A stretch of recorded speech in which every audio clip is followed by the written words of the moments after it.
আপনারা সবাই এসেছেন, এ আমার ভাগ্য। আপনাদের পায়ের ধুলো আমার বাড়িতে পড়েছে, এজন্য আমি আল্লাহর দরবারে শুকর জানাচ্ছি।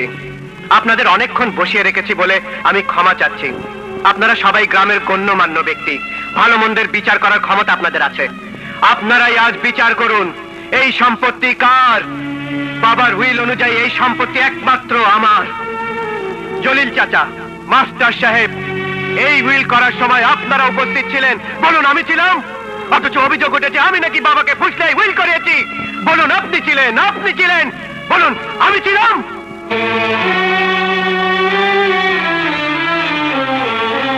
এই যে মা, না না মা নয়, সৎ মা, সৎ মা, তুমিই বলো আমি ছিলাম? আমি বাবাকে উইল করতে বলেছিলাম?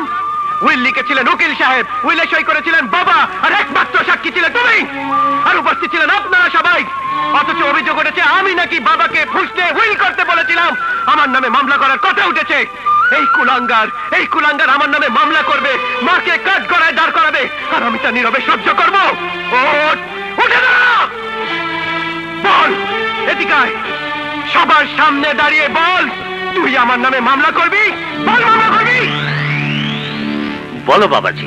হ্যাঁ বলো না ভাইয়া, বলে ফেলো না। আহা চুপ করে আছো কেন? বলো বলো বলো বলো। বলো না বাবাজি।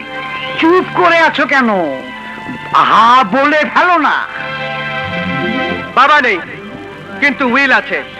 এই সেই উইল, এই বিষয় সম্পত্তি সব আমার, সব আমার। এ নিয়ে আমি যা খুশি তাই করব, বাধা দেবার অধিকার কারও নেই। ইচ্ছা হলে আমি উড়িয়ে দেব, পুড়িয়ে দেব, আমার যা খুশি আমি তাই করব। উকিল সাহেব বলুন।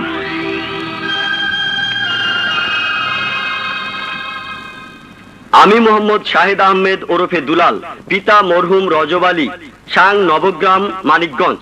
আমি আমার সমুদয় স্থাবর অস্থাবর সম্পত্তি, যাহার মধ্যে বসতবাটি, আবাদি জমি, আড়ত ও নগদ অর্থ বিদ্যমান, তাহা স্বেচ্ছায় সুস্থ এবং সম্পূর্ণ সজ্ঞানে আমার কনিষ্ঠ ভ্রাতা বেলাল আহমেদ, পিতা মরহুম রজব আলী, সাং নবগ্রাম, মানিকগঞ্জকে লিখিয়া দিলাম। অতঃপরে বিষয় সম্পত্তির উপর আমার এবং আমার উত্তরাধিকারীদের কোনো অধিকার থাকিবে না।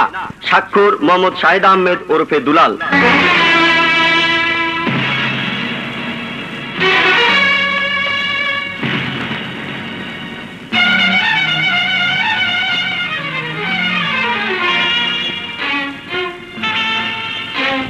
এই নে,